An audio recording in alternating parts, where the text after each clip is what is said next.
Eu convido você a abrir a sua Bíblia na segunda epístola do apóstolo Pedro, capítulo 1.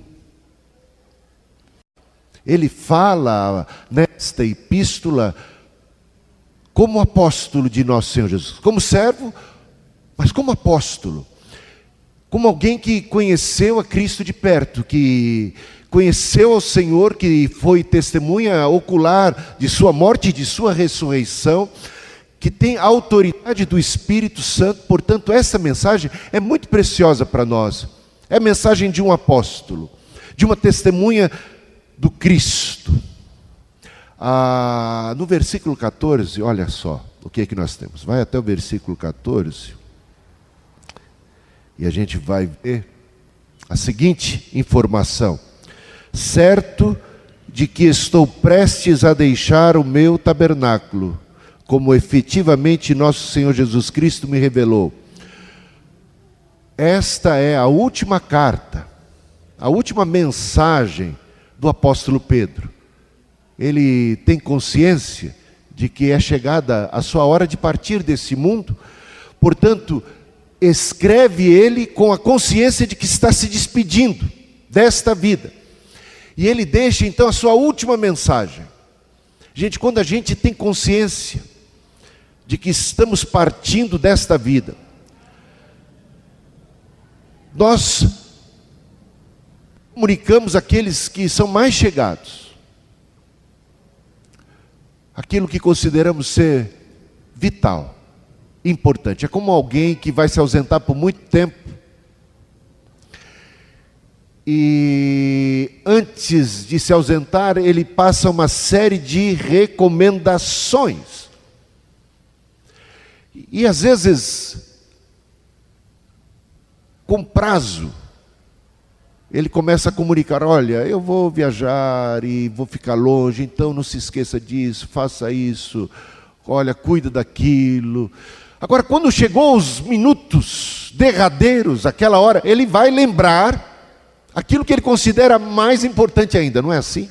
Você vai falar: olha, mas não se esqueça disso, por favor, porque isso é muito importante. Então temos aqui as últimas palavras do apóstolo Pedro. Eu conversava com a Cristina anteontem sobre essa passagem, e ela estava quase dormindo, quando eu chamei a atenção para o valor de ter a consciência de que estamos lendo as Escrituras Sagradas e de que quem está falando aqui é aquele apóstolo, o Pedro. E ele está dizendo coisas muito preciosas, é como se ele estivesse conosco. A sua voz se faz ouvir agora. E ele está deixando avisos, advertências, que ele julga serem fundamentais para a nossa vida cristã, para a nossa própria proteção espiritual. Voltando lá, agora no versículo 3 ainda do capítulo 1, ele começa a descrever uma série de bênçãos que nós temos em Cristo. Você tem consciência das bênçãos que Cristo te oferece? Tudo aquilo que Deus tem para você, já te deu, é algo dado, oferecido gratuitamente. Você tem consciência? Repara bem, que não é apenas o apóstolo Pedro, mas o apóstolo Paulo faz o mesmo em suas epístolas. Ele, no início das suas cartas às igrejas, Paulo, Pedro, costumavam fazer o seguinte: a princípio, de cara, apresentavam tudo aquilo que Deus tinha feito por nós, para só então, depois, dizer o que é que nós precisamos fazer. Antes de começar a carta dizendo: olha, você tem esse dever, você tem esta obrigação, os apóstolos dizem todo privilégio, todas as bênçãos que estão aí à nossa disposição. E aqui ele faz o mesmo. Veja: visto como pelo seu divino poder nos têm sido doadas quantas coisas? Algumas? Todas. Todas as coisas que conduzem à vida e à piedade. O apóstolo Paulo, em Efésios, logo no início, ele diz algo semelhante. Fomos abençoados com toda sorte de bênção e graças espirituais. Bênçãos e graças espirituais, todas elas. E aí, isso é meu e seu, em Cristo Jesus. Quem tem fé em Cristo, quem é cristão, tem recebido gratuitamente todas estas bênçãos, que conduzem à vida e à piedade. Mais adiante, no versículo 4, pelas quais nos têm sido doadas, mais uma vez a questão da graça aqui, as suas preciosas e muito grandes promessas. Veja, doadas, preciosas e muito grandes promessas. Para quê? Para que por elas vos torneis o quê? Coparticipantes da natureza divina. Todas as promessas bíblicas, nós temos acesso a elas em Cristo Jesus. Nos tornamos coparticipantes de todas as promessas. A ideia aqui é que nós somos herdeiros de Deus e co-herdeiros juntamente com Cristo. Você tem consciência disso? Herdeiro de Deus, co-herdeiro juntamente com Cristo. Preciosas promessas ricas, maravilhosas promessas que nós temos em Deus, que nos fazem ser participantes, herdeiros de Deus. A ideia é de que nós não apenas somos chamados filhos de Deus, nós somos feitos verdadeiros filhos de Deus. Diz que aqueles que receberam a Cristo, receberam também o poder de serem feitos filhos de Deus, participantes da natureza divina, participantes da família de Deus. Isto é algo extraordinário. Por isso, Simão, que tinha uma vida ordinária, quando encontra com Cristo, passa a ter uma vida extraordinária, porque ele é abençoado com toda sorte de bênçãos e graças espirituais, é feito filho de Deus e se torna herdeiro de Deus, juntamente com Cristo. E isso não apenas para ele, mas para todos aqueles que em Cristo esperam. Por isso mesmo, e também livrando-vos da corrupção das paixões que há no mundo. Deus nos tirou do império das trevas e nos transportou para o reino do Filho do seu amor. Mas você diz, mas meu pé ainda está aqui na terra. Mas espiritualmente falando, você já experimentou essa transposição. Diz o apóstolo Paulo que aquele que está em Cristo está já assentado juntamente com Cristo acima de todo principado e potestade. A sua condição espiritual é de alguém que está em Cristo. E aonde é que Cristo está? Nos céus. Então, você está juntamente com Cristo e desfruta dessa autoridade espiritual. É por isso que quando nos deparamos com as forças do mal, forças malignas, as tentações, quando nós nos deparamos também com os poderes do inferno, com os ataques satânicos, com as feitiçarias, as bruxarias, qualquer demônio, qualquer coisa do inferno, do diabo, do mal, nós não tememos coisa alguma. Por quê? Porque estamos em Cristo. Já fomos transportados do império das trevas e estamos no reino do Filho do seu amor, assentados juntamente com Ele.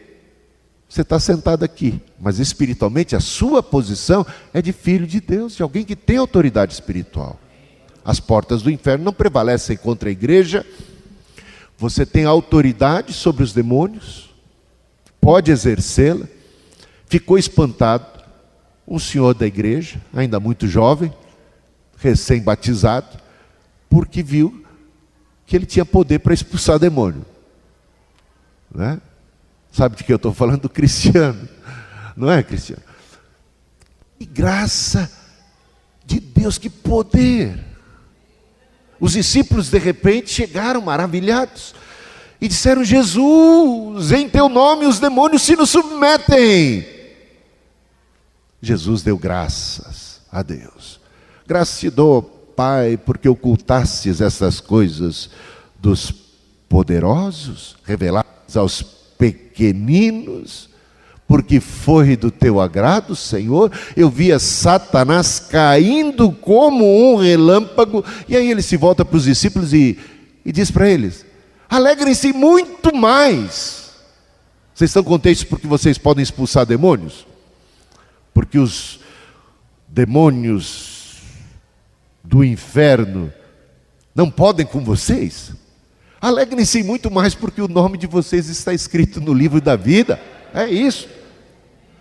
Porque você é herdeiro de Deus, coparticipante da natureza divina, e você foi liberto.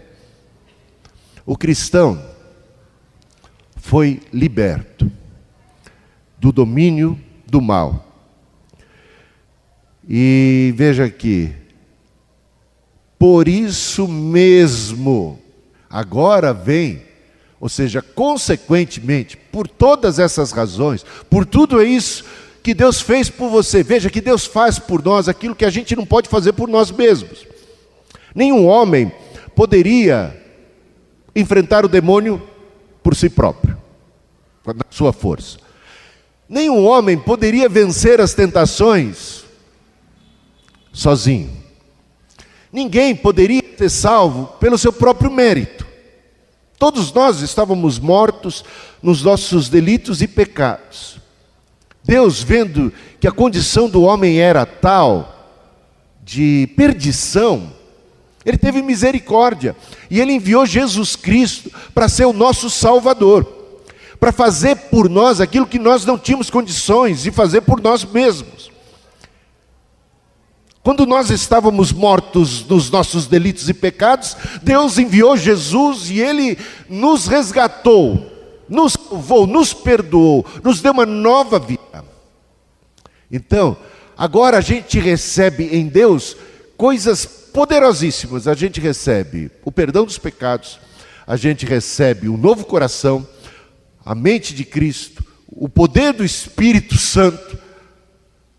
Gente, tantas e tantas são as bênçãos, que agora estamos numa nova condição, porque estamos em Cristo e fomos municiados, libertos, capacitados.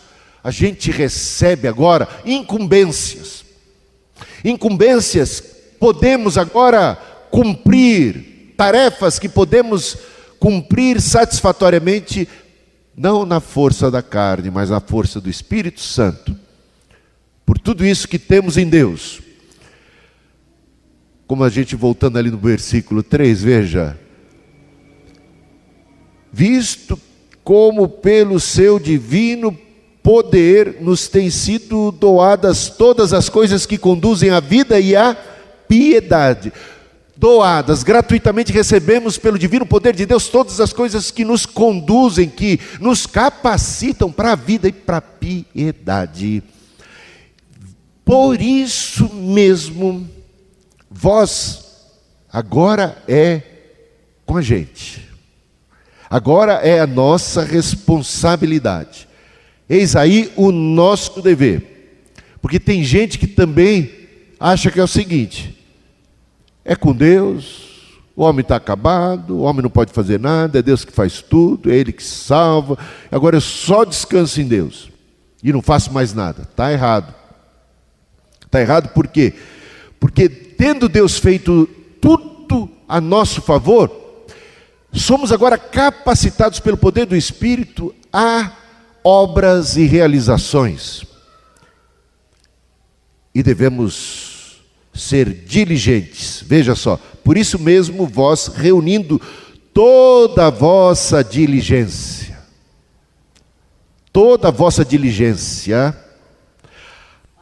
associai com a vossa fé a virtude. E aqui se seguem 7 virtudes. 7 coisas que nós devemos nutrir na nossa própria vida. Nessa base da fé, da graça, capacitados por Deus, compete a mim e a você desenvolvermos a nossa salvação, temor e tremor. Compete a gente exercitar a nossa salvação, crescermos na graça e no conhecimento do Senhor, fazermos a nossa parte. Toda a vossa diligência não é com alguma diligência. Eu não sei qual é o empenho que você tem tido no dia a dia pelas coisas espirituais. Mas o que se requer de um verdadeiro filho de Deus é que ele se empenhe, que ele se esforce, que ele seja aplicado, que ele exercite a fé, que ele agregue, que ele como que exercite os seus músculos espirituais. Nós vivemos uma era, repare bem, em que as pessoas dão muito valor ao preparo físico, à saúde. As pessoas gastam muito dinheiro com academia, não é? E com cuidados com a aparência. É academia, depois são suplementos alimentares, todo um cuidado com a dieta, e depois com maquiagem, cabeleireiro, e as mulheres sabem bem do que eu estou falando, né? Mais do que os homens, a vaidade feminina, o cuidado com a aparência física. Não estou contra o cuidado que devemos ter com o nosso físico, com a nossa própria aparência. Não sou contra isso. Mas eu vejo o seguinte, que às vezes damos tanto valor à aparência física e nos empenhamos e investimos tanto no bem-estar físico de um corpo que mais cedo ou mais tarde entrará em colapso. Concordamos com isso, certo? Estamos muitas vezes investindo pesado no bem-estar, em prolongar, em melhorar, nada contra isso, mas o que é mais precioso para nós? O nosso bem-estar espiritual ou físico? Se nós cremos realmente em Deus e na vida eterna e nas coisas espirituais, onde deveria estar o maior investimento de nossa vida? Isso é que vem aqui à nossa mente, através dessa palavra do apóstolo Pedro. Reunindo toda a vossa diligência. Quanto investimento você tem dado, feito para o seu bem-estar espiritual? Quais são os exercícios espirituais que você pratica? Para você estar forte espiritualmente falando. Quanto tempo você passa lendo as Escrituras Sagradas? Quanto tempo você passa em oração? Quanto tempo você tem em comunhão com os irmãos e numa reunião de célula, numa escola dominical, num discipulado 1 a 1? Quanto tempo você passa cantando louvores e adorando a Deus? Quanto que você ouve de música secular e quanto que você ouve de música de adoração? Onde é que está o teu coração? Está entendendo o que eu estou falando? Estamos nutrindo a nossa fé? Quanto tempo que a gente passa na televisão e quanto tempo a gente passa diante de Deus, aprendendo as coisas de Deus? Como é que a gente nutre nossa comunhão com o Senhor? Aqui ele diz, aplica toda a vossa diligência. Como é que temos que amar a Deus? Com todo o coração, não é? Com toda a nossa força, não é? Com todo o nosso entendimento. É isso que Deus espera de nós. Salvos graça para as boas obras que Deus preparou de antemão para que andássemos nelas. E aqui está o que Pedro recomenda. Essas são as últimas palavras de Pedro e são sobremodo importantes. Reunindo toda a vossa diligência, associai a vossa fé. A salvação é pela fé. Na base dessa fé, nós temos que crescer. Associa o que? A primeira coisa que ele diz que temos que associar é a virtude. A virtude é o caráter. É a virtude moral. É sermos parecidos com o nosso Pai Celestial. É a santidade de vida. Aqui a gente pode ver os frutos do Espírito. Meus irmãos, ninguém vai ser cheio do Espírito Santo automaticamente. Eu sou cristão, Cristo veio na minha vida, e agora é com Ele, eu cruzo os braços, Ele me move. Não é assim. Tanto não é assim que o apóstolo Paulo, escrevendo aos Efésios, ele diz lá, enchei-vos do Espírito Santo. Calma aí.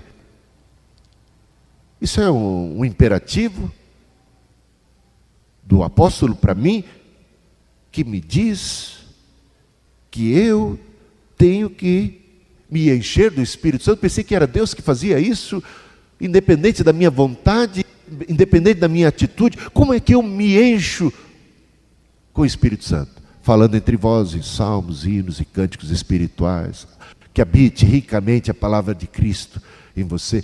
É com atitude concreta. Eu tenho que ser cheio do Espírito Santo, eu tenho que praticar os frutos do Espírito, eu tenho que crescer na graça e no conhecimento do Senhor, eu tenho que desenvolver a minha salvação. Associar então com a fé a virtude moral. Com a virtude o conhecimento. Gente, as últimas palavras estão aqui, mas as últimas mesmo, dentro dessa própria epístola, você vai lá praticamente para o penúltimo versículo desta epístola, capítulo 3, e diz lá, antes crescei na graça e no conhecimento de Cristo. Você está crescendo na graça e no conhecimento? Hoje você sabe mais do que ontem. Esse ano quanto você cresceu em conhecimento de Cristo, da Bíblia, da doutrina, da sã doutrina, esse ano, quanto você sabe mais e é capaz de ensinar a outros? Qual tem sido o seu progresso em termos de conhecimento bíblico, de apropriação da sã doutrina? Para você perseverar na sã doutrina e poder ter discernimento de espírito, que é algo fundamental nos dias em que vivemos, porque os dias são maus e quantos não são os falsos profetas? Você liga o rádio, você liga a televisão, tanta gente falando em nome de Deus e tanta gente falando coisas desconexas. Há muitos falsos profetas por aí. E você tem discernimento? Como é que você vai ser capaz de discernir entre o verdadeiro e o falso? Se o seu conhecimento de Cristo, da palavra de Cristo, do Evangelho, do Antigo, do Novo Testamento, não tem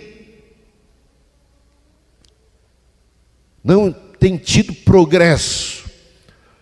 Gente, você não pode delegar isso para o seu pastor. Eu confio no meu pastor.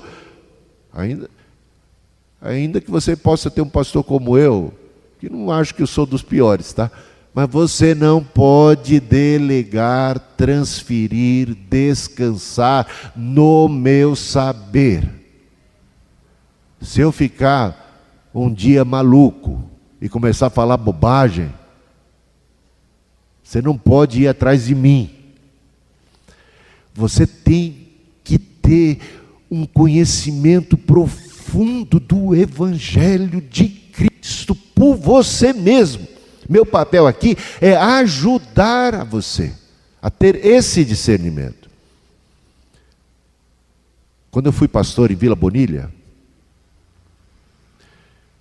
eu tinha 25 anos, 26, estava chegando lá, e teve um retiro, e era o primeiro retiro em fevereiro, recém-chegado da igreja.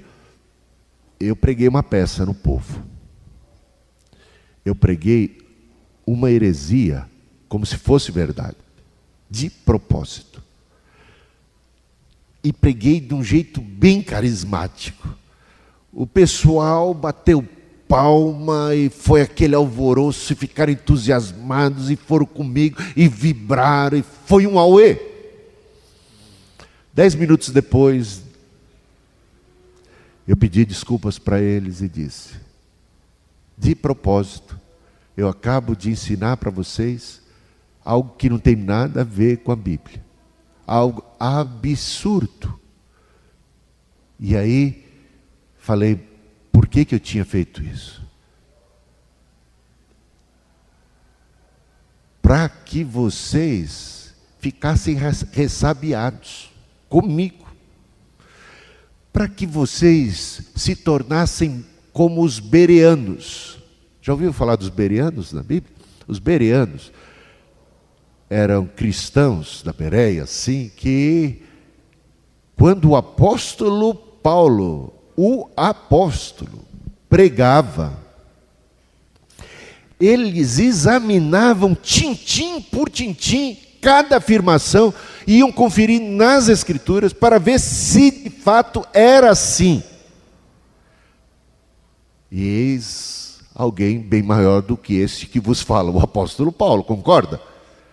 Veja o cuidado, o critério daqueles, o exame, a seriedade em relação ao conhecimento bíblico.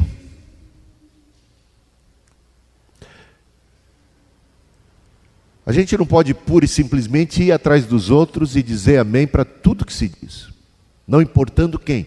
O apóstolo Paulo aos Gálatas disse: ainda que um anjo do céu,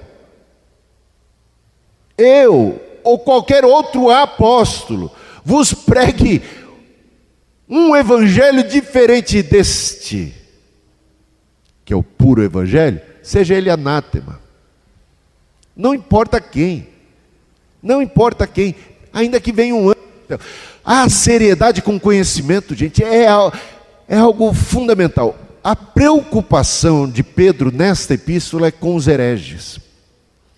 Quantos hereges haviam surgido no meio da igreja, pregando coisas perniciosas, negando o Cristo, ensinando que não é necessário uma vida de santidade, que você pode viver do jeito que você bem entender, que você pode ser um cristão acomodado, que você não precisa ser diligente.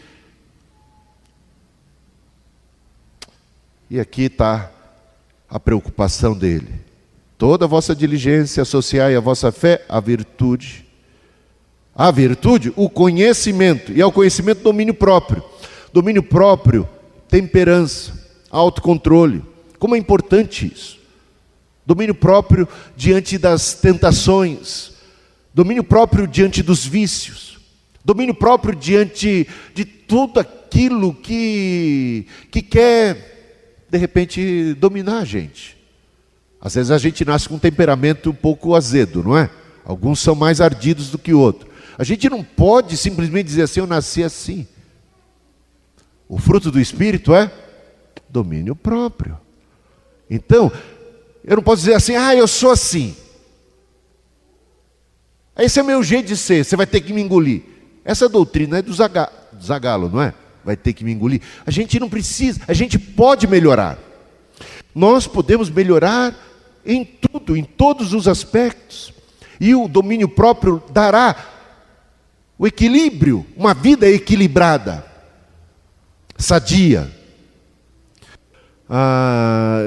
E ao domínio próprio, a perseverança. Aquela paciência, aquela longanimidade, aquela fé que nos leva a permanecer firme diante das pressões da vida. Esses hereges ensinavam que Cristo não voltaria. Veja lá o capítulo 3. Faz tempo que vocês estão esperando Jesus voltar, Ele nunca veio, Ele nunca vai vir. Eles queriam desanimar o povo, mas Pedro diz, sejam perseverantes. Não desanimem. Quanta gente desanimando, perdendo a paciência, diante das pressões, diante das tentações, diante das tribulações. Desanimando, abandonando o barco, abandonando Cristo, abandonando a igreja, abandonando a fé, se entregando ao pecado, se entregando a uma vida sem sentido. Como é importante a perseverança. E depois, a piedade. Piedade tem a ver com o nosso relacionamento com Cristo, nossa comunhão com Ele. Piedade é a nossa vida devocional. É o nosso tete a tete com o Senhor, nossa intimidade com Ele. Daí vem a piedade. É sermos sensíveis a Ele, sermos íntimos da Sua palavra, íntimos da oração, na oração, no convívio, companheiros, como os discípulos que andaram com Jesus, que seguiram, que tinham prazer na Sua presença, que valorizavam, que prestigiavam. Gente, como isso é importante, como isso é fundamental, como a gente pode viver sem essa piedade? É isso que vai marcar nossa vida, nossa comunhão com o Senhor, nossa vida de devoção a Ele. E devemos agregar também a fraternidade. Fraternidade tem a ver com como nós nos relacionamos uns com os outros, nossa solidariedade. Como é importante, aos olhos de Deus, como nos tratamos. Sabia? A benignidade de um para com o outro. No dia do juízo final, você sabe, leu já Mateus capítulo 25. O que é que vai ser levado em conta? Os nossos relacionamentos. Eu tive fome, me desse de comer. Tive sede, me desse de beber. Estava nu, me vestisse. Como nós tratamos uns aos outros. Fraternidade. Fazer aos outros o que gostaríamos que os outros nos fizessem. Isso é fundamental, gente. Isso conta, isso vale. Ah não, o meu negócio é eu e Deus. Mas como é que você pode amar a Deus? Você não vê, quando você não é capaz de amar seu irmão, sua irmã, gente da sua própria casa, seus vizinhos, seus colegas de serviço, seus inimigos. Esta fraternidade se estende aos maus, pelo menos aqueles que são maus aos nossos olhos, nossos adversários. Isso, Paulo diz assim, o amor seja não fingido. Se teu inimigo tiver sede, dá-lhe de beber. Se teu inimigo tiver fome, dá-lhe de comer. Se ele te amaldiçoar, você abençoa ele. Como é que a gente age na igreja? Como é que a gente age em casa? Como é que a gente age no trabalho? Como é que a gente age na vida? Gente, você, para ser cristão, tem que cuidar de todas estas coisas. E por fim, o amor. O amor é maior de todas as virtudes cristãs. Você pode fazer coisas grandiosas, até praticar atos de fraternidade sem amor, sabia disso? Você pode dar a sua vida, como diz lá Paulo em 1 Coríntios capítulo 13. Pode sacrificar a sua vida por uma causa, você pode demonstrar atos de grandeza sacrificiais, você pode praticar generosidade, caridade, com segundas intenções, movido por outras coisas que não seja o amor. E se não tem amor, nada vale, de nada vale. E 1 Coríntios 13, esse poema ao amor, fala sobre o amor como aquela essência de Deus que deve existir na vida de todo filho de Deus. Se não ama, não conhece a Deus. Portanto, não tem jeito, tem que ser assim, é por esse caminho. Porque, veja só, versículo 8, porque estas coisas, existindo em vós e em vós aumentando, fazem com que não sejam nem inativos nem infrutuosos. Essas coisas precisam existir em nós? Sim ou não? Ei, sim ou não? Sim. E elas têm que crescer em nós? E é só desse jeito, repare bem, que a gente não vai ser nem inativo e nem infrutífero. Só desse jeito. Só aplicando toda a nossa diligência. Você sabe que ser infrutífero é um risco muito grande? O que Jesus disse vai acontecer com o ramo que, estando na videira, não produzir o devido fruto? Vai ser cortado e lançado fora. No pleno conhecimento de nosso Senhor Jesus Cristo, pois aquele a quem estas coisas não estão presentes, o que ele é? Um filho de Deus pode ser cego? Não pode. O filho de Deus tem que ter luz. Ele é filho da luz. O que é que Jesus disse para uma igreja composta majoritariamente por gente cristã que estava cega? Lembram das palavras de Jesus? Você pensa que é isso, que é aquilo outro, e nem sabe que é pobre, cego e nu. A estes, um sinal da sua misericórdia. Compre de mim colírio para os seus olhos. Eu estou à porta e bato. Se alguém ouvir a minha voz e abrir a porta, eu entrarei, cearei com ele e ele comigo. Desperta, tu que dormes. Mas se não se arrepender, ele diz a esta mesma igreja: estou prestes a vomitar vocês da minha boca. O cego será vomitado, o morno será vomitado. Não pode ser um crente, um cristão relapso. Não pode. O reino dos céus não é lugar de gente relapsa. Porfiai, diz a palavra de Deus.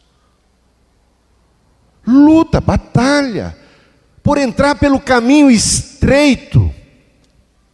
Apertado é o caminho da salvação. Poucos são os que vão por ele. Larga, espaçosa é a porta, largo o caminho da perdição. Muitos são os que vão por ele. Há que ter um empenho e se dar o devido valor às coisas espirituais. Nenhum empenho de sua parte seria suficiente para você adentrar os céus. É graça, mas tendo você recebido a graça, cumpre a você, compete a você, desenvolver a partir dessa graça. O Espírito é dado a você, então encha-se do Espírito Santo, produza os frutos do Espírito, cresça na graça e no conhecimento do Senhor. É cego, vendo só o que está perto. Olha o perigo aqui, esquecido da purificação dos seus pecados. Trata-se de alguém que um dia recebeu perdão dos seus pecados, teve a luz, mas por negligência, por ser relapso, acabou se tornando cego, infrutífero, não desenvolveu sua salvação. Que lástima. E vem agora, no final, a exortação. Por isso, irmãos, procurai com diligência cada vez maior confirmar a vossa vocação e eleição. Vocação e eleição precisam ser confirmadas com diligência, e com diligência cada vez maior, porquanto, procedendo assim, deste modo, como ele tem claramente apontado, é que nós não tropeçaremos em momento algum. Só assim, só desse jeito, não de qualquer jeito, não de qualquer forma. Procedendo assim, não tropeçareis em tempo algum, pois desta maneira, veja, desta maneira é que vos será amplamente suprida a entrada no reino eterno. A entrada no reino eterno será amplamente suprida desta maneira. Deus abriu a porta, te dá toda a graça, toda a condição, coisa que você não podia fazer por si mesmo, mas agora compete a você fazer a sua parte, desenvolver a sua salvação. É que vos será amplamente suprida a entrada no reino eterno de nosso Senhor Jesus Cristo. E nas cartas às igrejas do Apocalipse, Jesus disse assim: ao que vencer. Ao que vencer. Cristo nos dá força, nos capacita com seu Espírito, nos abençoa com inúmeras preciosas e grandíssimas promessas, nos dá participação na natureza divina, todas estas bênçãos que nos capacitam a vida e a piedade para vivermos uma vida de vitória, para vencermos. Chamo agora a atenção no final para o que encontramos aqui no capítulo 2. E com isso encerramos essa mensagem. Veja que ele está muito invocado com os hereges que promovem libertinagem. Versículo 18: porquanto proferindo palavras jactanciosas de vaidade, engodam com paixões carnais, por suas libertinagens, aqueles que estavam prestes a fugir dos que andam no erro, prometendo-lhes liberdade, quando eles mesmos são escravos da corrupção, pois aquele que é vencido fica escravo do vencedor. E agora, uma séria advertência: porquanto, se depois de terem escapado das contaminações do mundo mediante o conhecimento do Senhor e Salvador Jesus Cristo, se deixam enredar de novo e são vencidos, tornou-se o seu último estado pior do que o primeiro. Pois melhor lhes fora nunca tivessem conhecido o caminho da justiça, do que após conhecê-lo, volverem para trás, apartando-se do santo mandamento que lhes fora dado. Com eles aconteceu que diz certo adágio verdadeiro: o cão voltou ao seu próprio vômito, e a porca lavada voltou a revolver-se no lamaçal.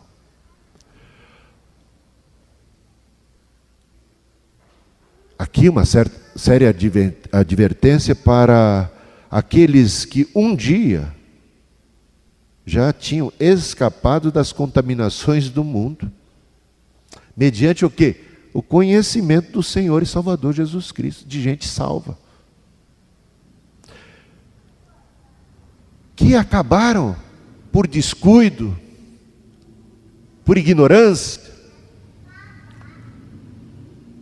se deixaram envolver novamente e foram vencidos, tornou-se o seu último estado pior do que o primeiro. Melhor seria nunca tivessem conhecido o caminho da salvação, do que, depois de ter conhecido, acabar retrocedendo. Seu estado é pior do que o primeiro, é como um cão que volta ao vômito, uma porca lavada que volta a revolver-se em toda aquela sujeira, em todo aquele lamaçal.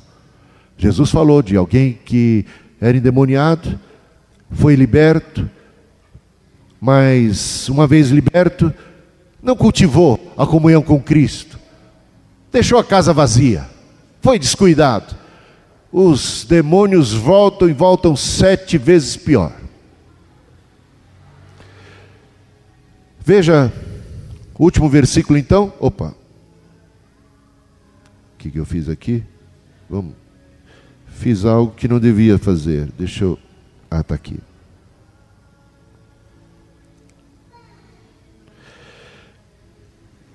Versículo 17. Vós, pois, amados, prevenidos como estáis de antemão, acautelai-vos, não suceda que, arrastados pelo erro desses insubordinados, descaiais da vossa própria firmeza. Mais uma advertência a respeito de poder perder a salvação, perder a bênção. Gente, cuida do que é teu para ninguém roubar a tua coroa. É necessário perseverar até o fim. Cuidado para não cair. Aquele que está em pé, cuide para que não caia. Antes, crescei na graça e no conhecimento de nosso Senhor e Salvador Jesus Cristo. A Ele seja a glória, tanto agora como no dia eterno. Amém e amém.